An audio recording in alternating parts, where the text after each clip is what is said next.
Okay, Year 10. So this is our second lesson of flipped learning, and in this session we're going to be looking at the components of skill-related fitness. So by the end of you taking your notes, you should have an understanding of skill-related fitness. Let's just look at the jigsaw. We've already looked at one lesson on describing health, exercise, fitness and performance and knowing those key definitions. Last week and this week we've looked at health-related fitness and relating them to sport. And this session is all about skill-related fitness and relating that to sport. Okay, so the 6 components are balance, coordination, reaction time, agility, power and speed. And the acronym to help you remember that is BCRAPS. And obviously the first letter, again, starts with the first letter of each skill component. You need to make sure that you know all 6 of these. So let's look at them in detail. Balance is the ability to retain the centre of mass above the base of support when stationary, which is static balance, or moving, which is dynamic balance. Make sure you've got anything that's underlined written down in your notes. So if let's relate this to sport, let's think about football.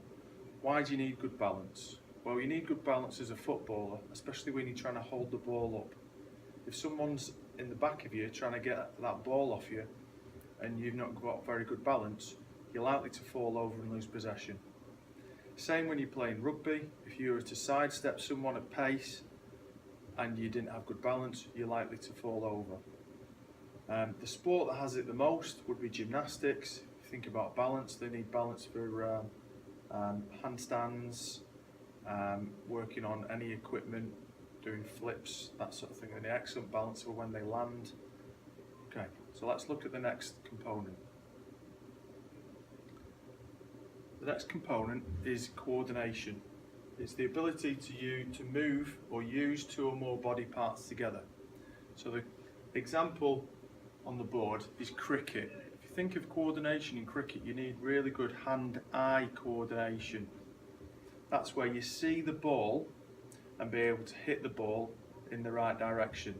But also in cricket, you need to be able to see the ball quickly and then be able to move your hands towards the ball to catch it, especially in a position called the slips in cricket. Relate that to football. You need eye to foot coordination to be able to see the ball and kick it in the right place so it's passed to the right person or cleared. And if you think about a sport such as handball, or basketball, you need coordination to catch the ball, bounce the ball, and then pass the ball very quickly. Our next component is reaction time. This is the time between the presentation of a stimulus and the onset of a movement. So a stimulus in this case could be a ball in tennis, it could be someone shouting go, it could be someone blowing a whistle, firing a gun. And so if we relate that first of all to athletics, where it's used the most, sprinters need good reaction time to get them out of the running blocks as soon as that gun goes off. If you've got poor reaction time, they'll stay in the blocks and everyone will be in front of them at the start of the race. Let's look at tennis. Tennis, you need, again, good coordination, but you need to be able to react at the same time towards that ball in order to make a shot back. Football, when do you need to react? Keeper, if you think of a goalkeeper in this situation, whenever he's one-on-one or it's a cross from a corner, he needs to react to that situation, get his body in the way and save the shot or catch the ball. Next component is agility. This is the ability to change the direction of the body quickly and with control. So all sports need agility.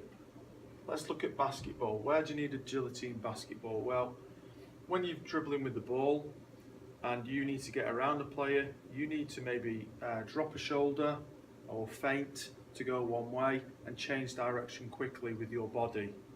If you think of football, it's exactly the same. If you're one-on-one on the wing with someone, you might drop the shoulder to then push the ball in the opposite direction and change your body quickly. Same in rugby.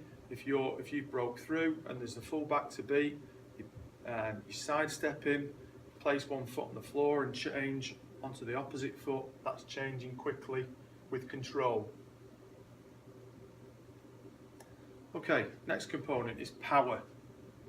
Power is basically speed times strength, and it's the ability to use strength at speed. This helps athletes to jump high, throw far, or sprint quickly. Let's look at tennis again. Where do you need good power?